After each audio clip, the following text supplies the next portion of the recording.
Nara mga pinagpalang friend ang among saging. A lot of saging mga pinagpalang friend. Courtesy of kuya. Kuya ang bahay na niya ha.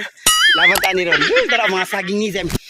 Karon, pag-abot sa saging mga pinagpalang friend, hinahinay lang ko ng hay ko. Hinahinay lang ko. Ano ha? Dili ko pinaspas. Hinahinay ko. Wala mo di ay ka diha. Na. We have a lot of saging ni Zem. Nara. Sweet. Girl, pwede po nagpakansi. Ginamos.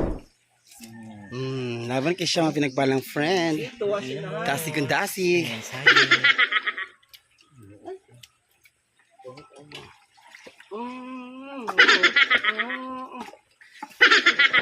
Mao ni siya nga vlogger ang dako pang guys.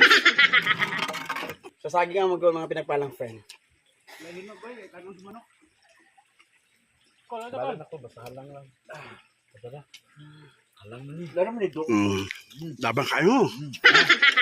Mata. Na. Laban kayo. Hindi. Mo sa bisyo sa ka. Tura. Kasi ang agad na pinag kayo. Ang masaging ni Zam. Isa rang cook gipalit mo gani inahan duha. Jurot ning isa dito no. Ako gapag Gabi. Usapan po dinahan gabi mo ang kali mo tulnon man mo lawayan naman nimo oy. Di ba yun? Dato kasi ang point. Men. Sa tinuod lang kay allergy man ko lang saging. Kao lang gid ko. So, mo ni pa Apang sa mo ba?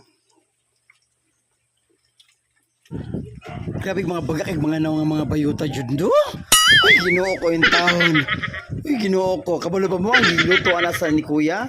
Isa jud taon kabuli in taon Ginoo ko. Murag gitawag mga hutdan. Uy Ginoo ko wala gyud tayo usap-usap. Diretso tulon. Ginoo ko magkatawag yung ka. Very a lot of bananas ni Zam.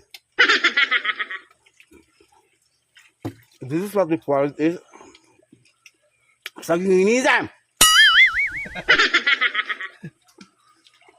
Uy, Ginoo ko, sige giyaw-yaw kung asa gyud ang kaon. Ug sa dihang naluto na gyud ang saging. Uy, Ginoo ko na gyud taoy pagkasaba hilom na kay sa tanan. Nya pag mukhaon na pas kay sa tanan murag wala gyud usapa, murag diretsong tulon. Hastang halanga, hala kaon na gyud gyapon. Mga bayuta, uy, Ginoo ko. Hilom mga pinagpalang Wala friend. lagi ka atong alumni. Hilom. Seth Michaels magpun. Wala ba yun? Smart ba yun? Michaels kayo siya.